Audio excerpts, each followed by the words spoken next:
Hey guys, so it's week 2. You're doing pretty good, I think, gauging by what I see. Um, I just want to preface this video. Still am sick. I'm still gonna cough. I'm not gonna start over. If I mess up, I'm just gonna fix it. So this is just raw because I'm only recording it once because it's 11 at night and I should probably be doing homework, but I'd rather be doing this because it's more fun. So this is just going to be me solving the worksheet that I just made. I spent like a half hour on it, so we'll find the mistakes together. So let's just hop straight into it. I just started it out with a little introduction, and then we're going to go right into the Lewis structures, which is what we focused on mostly in all of my tutoring sessions. So I think that you guys should be able to do this pretty well. So this is just really a refresher and just more practice. I tried to do different molecules of what I've been doing in tutoring, but that doesn't always happen. So let's jump right into this first one. The first thing I'm going to do is write down how many electrons are brought to the party by all of the atoms and the charges. So let's begin by writing O. Each oxygen atom brings 6 electrons to the party because it has 6 valence electrons, and there's only one oxygen atom in H3O+, so then that is 6 times 1, which is 6 total electrons. Now we have 3 hydrogen atoms being brought into H3O+. Each hydrogen has 1 electron, and there are 3 hydrogens in H3O+. So that's a total of 3 brought to the party. So that's a total of 9 electrons just from the atoms. Now we also have to take into account this positive charge. A positive charge means there's 1 less electron, so then the plus means you subtract 1 electron, giving us 8 electrons. So let's start out by drawing it. We know that hydrogen cannot be a central atom because it can only have 2 valence electrons. If you need a reasoning for that, I can give you that reasoning, but for now I'm just going to skim over it because I explained it a lot, so I think that you guys should understand it. So we know that oxygen is the central atom, and then we have the 3 hydrogens placed around the central oxygen. I'm going to draw these bonds with electrons in them to make it easier to understand. I'm going to make the electrons red. So this is understanding that a covalent bond is the sharing of electrons between 2 atoms. So right here it's saying that there is 1 electron in this bond being given by this hydrogen, and there's 1 that's being given by this oxygen. And what this does is these 2 electrons in the middle here count for both the hydrogen and the oxygen. So it's the sharing of that pair of electrons. So I'm going to go from left to right and see if everyone's shells are full to their full octet. Right now we are not trying to fill out to the valence electrons. We are just trying to get everyone to their octet, and that's kind of a confusing term when it comes to hydrogens because hydrogens only need 2. So this hydrogen already has its 2 in this bond. Same with the rest of the hydrogens in this molecule. Now the oxygen, when we look at it, it only has 1, 2, 3, 4, 5, 6. So it needs it needs 2 more electrons. Let me just erase these lines that I just wrote, and then put in that lone pair that's going to be on that oxygen. So now when we go through this whole entire molecule, we count the electrons in the bonds. There's 1, 2 in the left bond, 2 in the middle bond, 2 in the right bond, with a total of 6. And then in the lone pair, there's 2 electrons, totaling in 8 electrons, and that matches what we need over here. 8 electrons is equal. They're equal. So we know that that is the right orientation. Let's move on to CO3 2-. Okay, let's switch back to black for these calculations. Once again, let's start out with The atoms that are involved. So carbon brings 4 to the party, oxygen brings 6 to the party. There's only 1 carbon, so there's a total of 4 from carbons. Oxygen, there's 3 of them in this molecule, CO3 2-. So then we're going to get 18 from the oxygens. So when we combine that, we get 22 just from the atoms. And then we have to add 2 due to this charge, because every negative charge is 1 electron. So there's 2 extra electrons in this molecule. So plus 2 gives us 24 electrons. Okay, so now let's go over to the right. We know that carbon's the central atom, because when it's... So let me think here for a second. So it's like, so we know that carbon's the central atom, first off because it's labeled first and it's not a hydrogen. And there's multiple of the other atom. So usually that means that if there's a single then multiple, the single is your central atom. So carbon, 3 oxygens.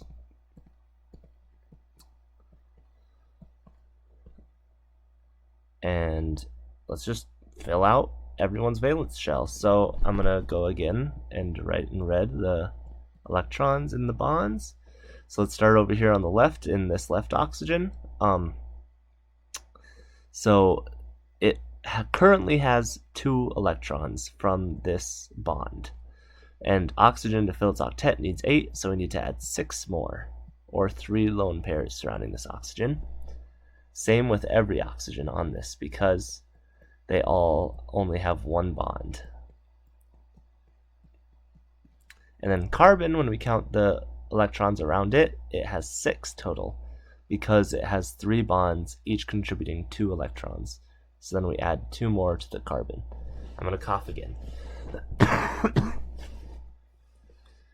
I'm laying down in bed next to my dog, so I feel like allergies have something to do with this too. But that's fine. Anyway, so when we add up all of the electrons in this, we come to a sum of 26. And that is not equal to our 24 that we had from up here.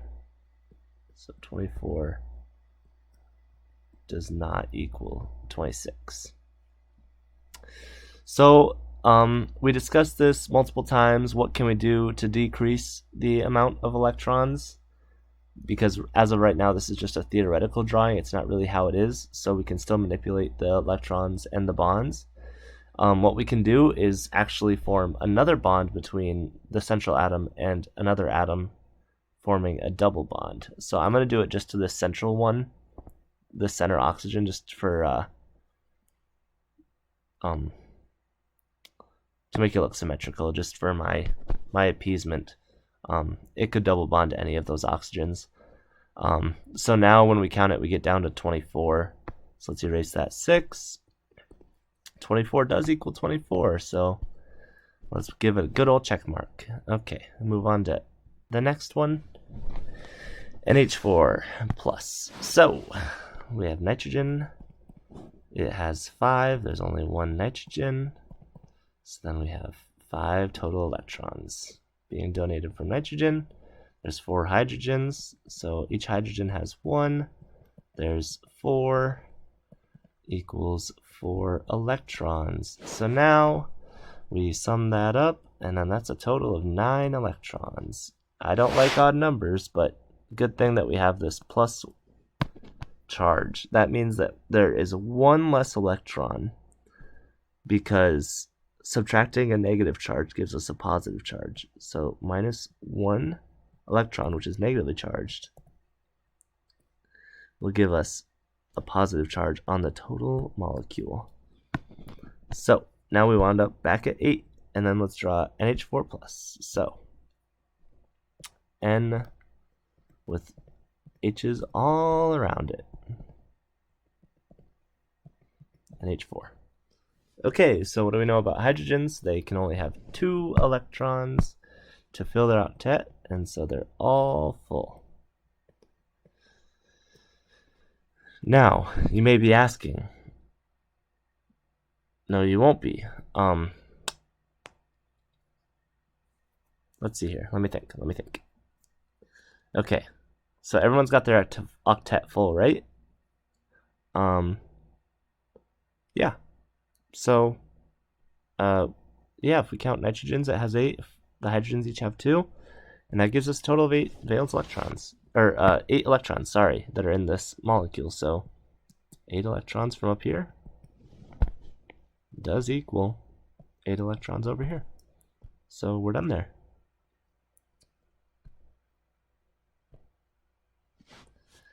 Okay, VECL. I gotta look at a periodic table for this one.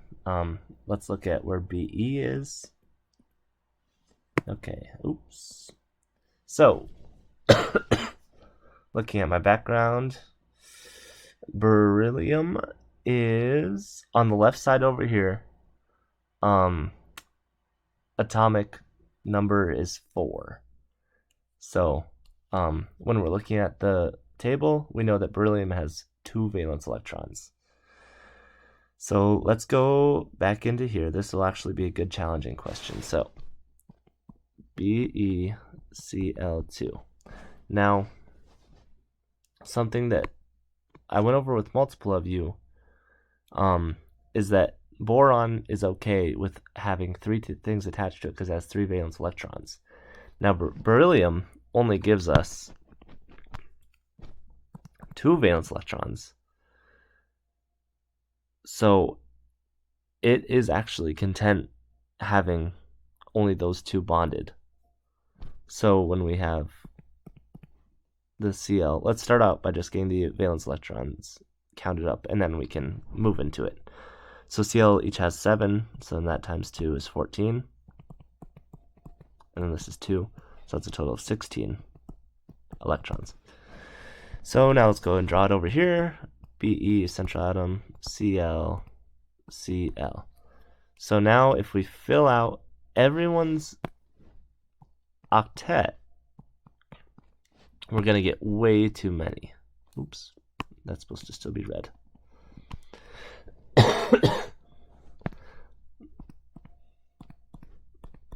So if we fill out everyone's octet, including the beryllium, we're going to get way too many. So we get 8, 16. We get 20 total, which is too many. But what we actually know when we look at the formation of these is that when we draw beryllium, I know that the electrons won't be oriented like this in the actual molecule, but if we draw it as just 1 electron on either side, and then we have the chlorines over here ready to attack, because remember that halogens, which are the 7th group, the ones right next to the noble gases, they really want to make a bond because they're only missing 1 valence electron to fill out their octet, so they're really hungry to make that bond. When chlorine and beryllium attack, they can both get the electrons that they want because beryllium wants to fill out pairs with its electrons because electrons like to be in pairs. So what happens is actually these bonds form, and then beryllium doesn't have anything in this orbital or this orbital to react with, so it's completely content with just sitting with 2, just like boron is content with sitting with 3. I don't know how often this will come up, but it's a good thing to know. I'm going to undo what I just did. Send me all the way to the bottom, sorry. Okay, it's just going to do that every time. I guess I'll just write Cl again because it'll be easier to do that than anything. Okay. Move on to N3. So, N3 minus, sorry, nitrogen has 5 times 3 is going to be 3 of nitrogens, and that's going to be 15 total electrons. This negative charge means we have 1 more electron, so then we add 1, and that gives us 16 electrons. So, N3, it's just going to be N, N, N, bonded, bonded. So let's fill out everyone's octet. 1, 2, sorry, need the red pen.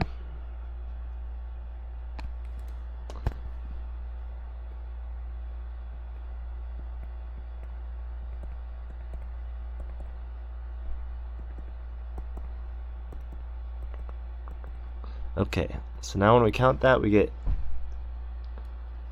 20 again. 20 is a lot more than our 16 that we have there, right? But just as carbon and oxygen and carbon dioxide can form double bonds, these nitrogens can form double bonds with each other as well. So I'm going to form this double bond first on the right between these two, and then when you form a double bond, you have to erase a lone pair from both atoms involved in that double bond, because what this bond counts as is 2 electrons for the atom on the right and 2 electrons for the atom on the left, therefore accounting for those lone pairs. And once we add this up, we're still at 18, so we have to do that again, and we see that we can do that again on the left side. And you can form a triple bond, but a double bond is more favorable because it's more symmetrical and more stable. So we'll form a double bond here on the left as well. And now, oh, I haven't been telling you the molecular geometry of these. All right, let's go back up to the top. So this first one, she is a trig planar.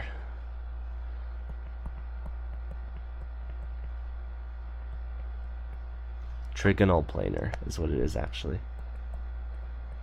because it has 3 atoms attached to the central atom, and then these 2 lone pairs up top actually push down on those, making them go towards the bottom of the atom and creating a pyramid-like shape.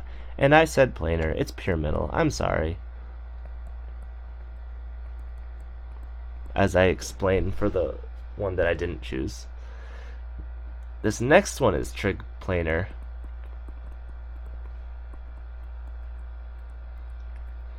Because there is no lone pair in that top orbital of the carbon, and there's nothing forcing those oxygens down, so they space out evenly in the plane of the central atom. The next one is tetrahedral because it has 4 molecules attached to the nitrogen. When they space out evenly, it becomes the tetrahedral look.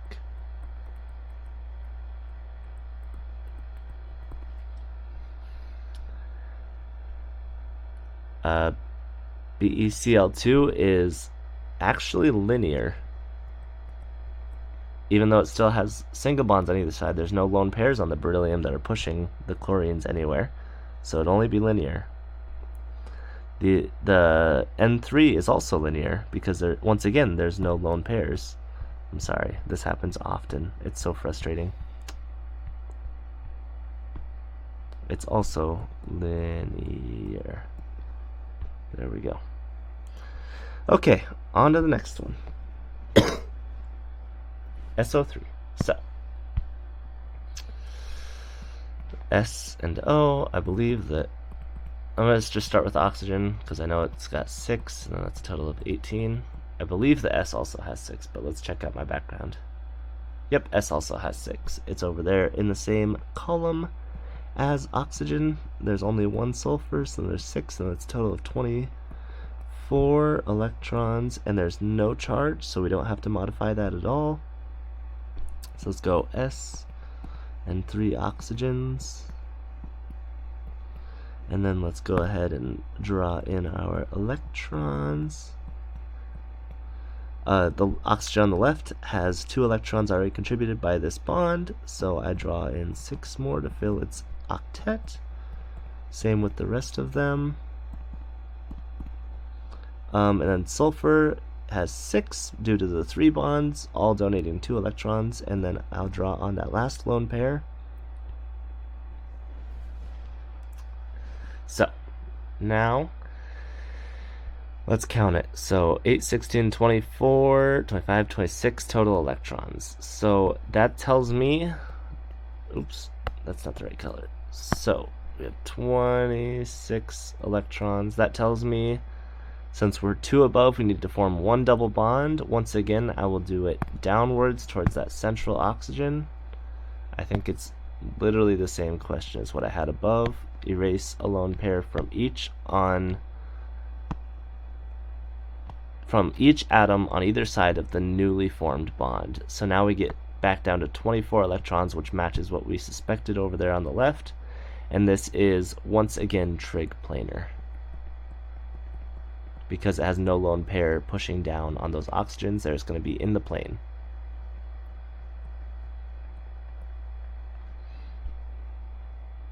So xenon trioxide. Okay. So we know that xenon, I think, is a noble gas.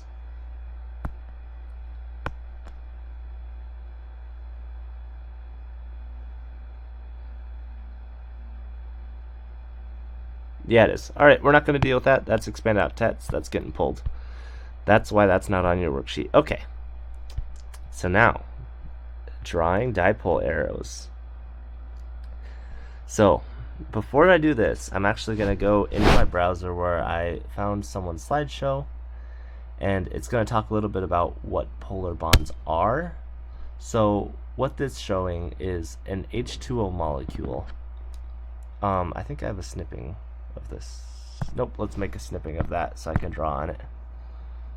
Alright. Okay, there we go. So let me just read this. So basically the oxygen is more electronegative than the hydrogens that's attached to in this water molecule that's down here. So basically what's happening is these electrons that are negatively charged are being pulled into the oxygen, because that's what it does. That's what more electronegative atoms do. They pull the electrons into them and away from the hydrogens. You can see that the electrons are still slightly under hydrogen's control, but mostly under oxygen's control. And you can see that oxygen has a negative charge and hydrogen has a positive charge. And this should really be represented by this D, which means a dipole net negative. So this oxygen has those electrons closer to it, giving it slightly a negative charge. That's what this means. It's a slightly negative charge. And this down here should be D positive, giving it a slightly positive charge because the electrons are away from it, but still interacting with it. So that is the gist from that slide. I think that's a very good representation of the electrons being pulled to the more electronegative atom in H2O. So here's where it talks about the dipole, dipole net negative and net positive. So what you call that is a polar bond, and basically it's like a magnet. It has a positive side and a negative side, and what that leads to is intramolecular forces, which is London dispersion forces, I believe, and it's when the positive end of a So let's go back into here and let's do, can I erase? Yeah. So let's erase everything. That's where this positive attracts another oxygen of an H2O. And there's actually a little bit of a force holding them together. It's not necessarily a bond, it's just like two magnets being stuck together. It's different from a bond though. So let's go ahead and just leave this alone now. So that's the reason that we're going to be identifying dipoles.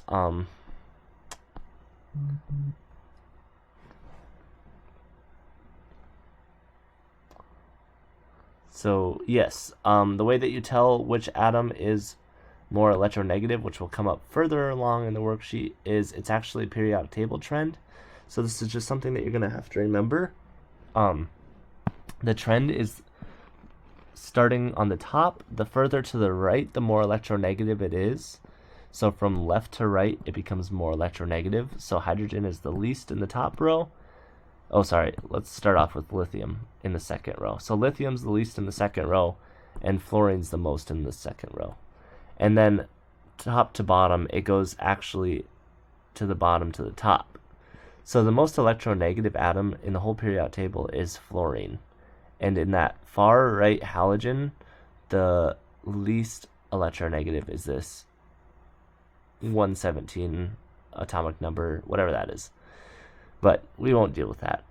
Basically, the top four in the halogens, aka the seventh to the right next to the noble gases, is only all the ones that you'll be dealing with for the most part. Oh, I'm struggling. Okay. Let's get back to it. Let's just draw these dipole arrows. So looking at the periodic table, chlorine is more electronegative than hydrogen, so the dipole arrow goes this way. I'll make that red so you can see what I drew in. Same thing with H2O. The hydrogens are less electronegative than the oxygen, so we'll get dipoles going into that. Looking at BCl3, Cl is right here. Atomic number is 17. It's on the right, second down. And boron is in the top left corner of the right nonmetals. It's atomic number 5. So boron is less electronegative than chlorine. Let's get back into Word. So the arrows would point towards chlorine in all of these bonds. Now we come to this one where it's 2 of the same atom. There is not a dipole in this because they are both equally electronegative. Therefore, the electrons are shared equally between the 2 atoms. Now let's go to the fun one. This one's straight from your homework. I did this with some people, and then I told other people that I would do it just to help them out. So let's hop right into it, approach it like any other class or any other problem. First off, we're going to write the molecular formula, which is the same as the chemical formula. So it'd be, let's count how many carbons there are. We'll start with carbon. 1, 2, 3, 4, 5, 6, 7, 8. And then let's go to nitrogens. There's only 1. Oxygens, there's 2. I think actually they wanted oxygen first, so I'll put that in front of the nitrogens. So 2 oxygens, 1 nitrogen, and then hydrogens, there's 9 hydrogens. So now using that, let's figure out how many electrons there needs to be in this whole thing. So, stupid typing. Okay, so for carbons, we know that each carbon has 4 and there's 8 carbons. That's how many electrons it brings to the party, aka how many valence electrons it has. Oxygen brings 6 to the party, and there's 2 oxygen atoms, so you multiply it by 2. Nitrogen has 5 valence electrons. That's how many it brings to the party. There's only 1 nitrogen. And then hydrogen brings 1, and there's 9 hydrogens in the party. So let's do some math. That's bad math. That's not right. There we go. Okay.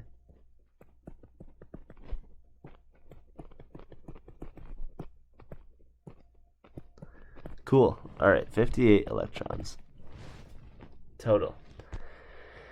Now let's do the classic thing. Move left to right, and let's fill in everyone's valent or their octet. I don't know what's going on right now. Okay. So this oxygen needs 6 more around it, because it only has the 2 from this bond. This bond has 2, this bond has 2, this carbon needs 2 more. This nitrogen already has 2 drawn on it, I'll add it, I'll make them red. So nitrogen needs 5, it has 1, 2, 3, 4, 5, 6, 7, 8. No, it has its 8, I'm sorry, it needs an octet. Ooh, I'm losing it, okay. So now let's move on to this first carbon in this ring. It only has 6 donated from these bonds, so it has a lone pair.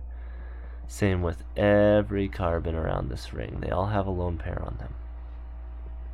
And then this oxygen to the right needs 2 more lone pairs because it has 4 electrons coming from both of these bonds. Therefore, it needs 4 more electrons or 2 more lone pairs. Okay. And all the hydrogens are full because they're bonded to something. So they have their 2. Okay. So now let's start from the left and move to the right, filling in where we can put double bonds, because when we actually sum this up, we get way too many electrons. I'll sum this up real quick. And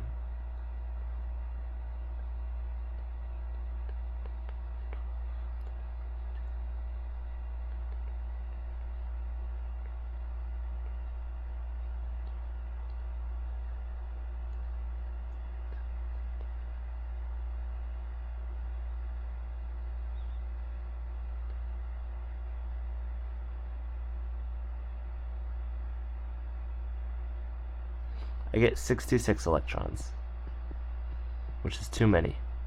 Don't know that my counting was 100% accurate, but we'll figure it out when we get there. So let's start looking at places where we can add a double bond. When we look at this first carbon on the left, I'll circle it.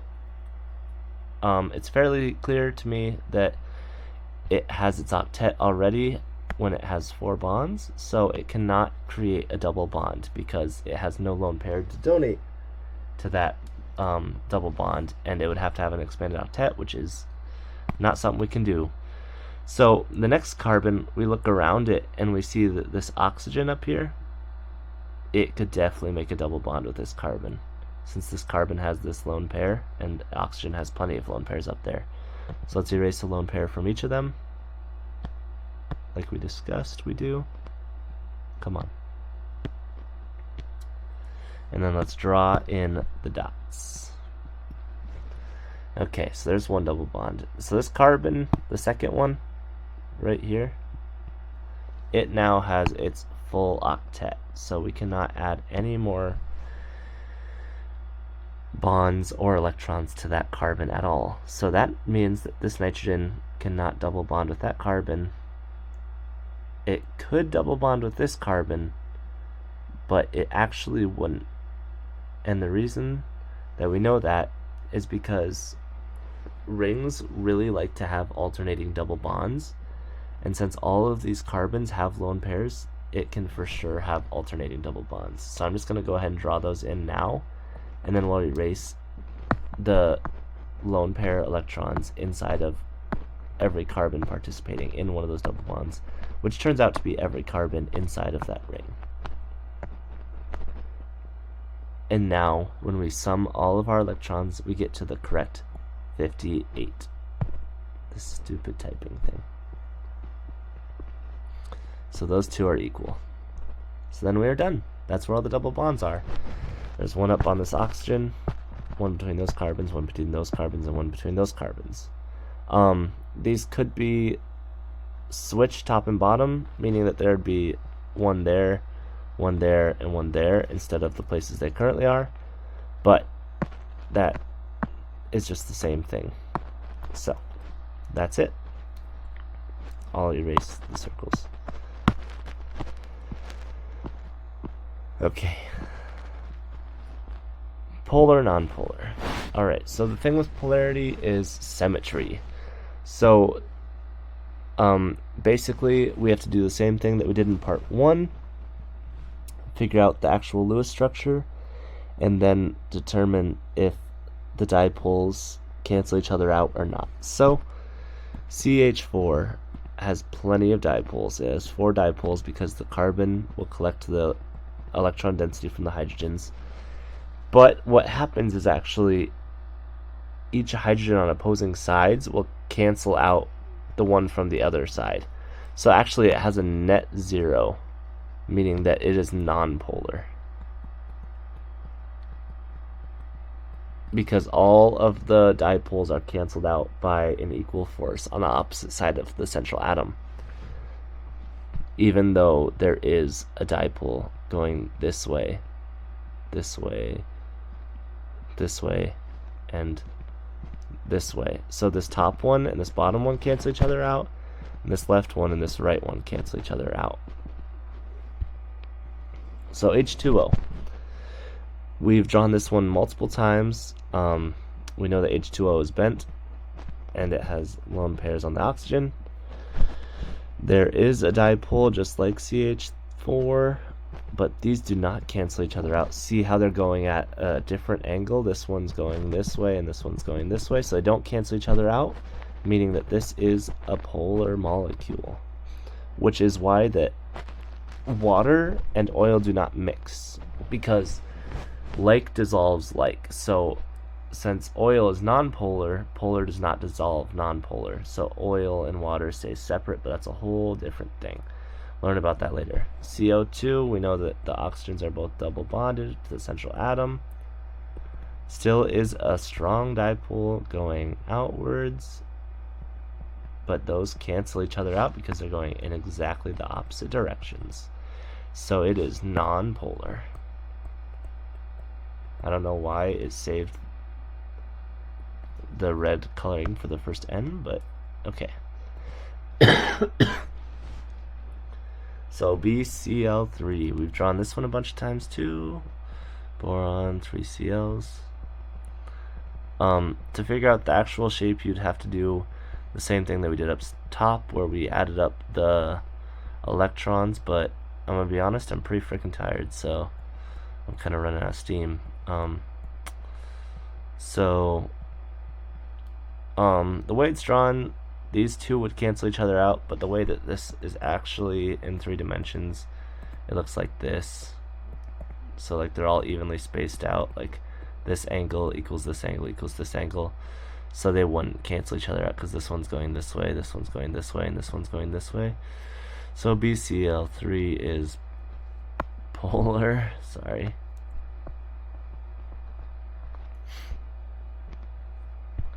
CH3Cl.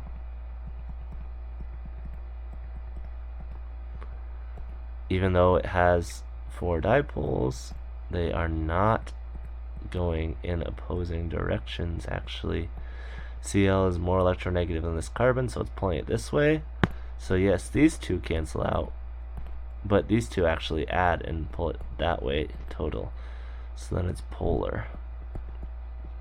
This one I'm not sure on. O3, when we draw O3, they each have 6 valence electrons, so that's a total of 18. So when we draw the single bonds,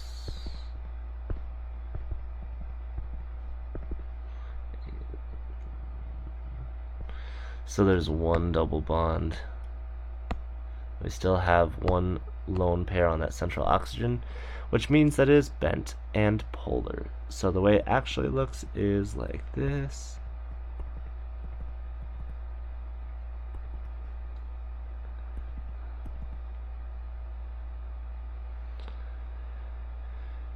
So it is polar.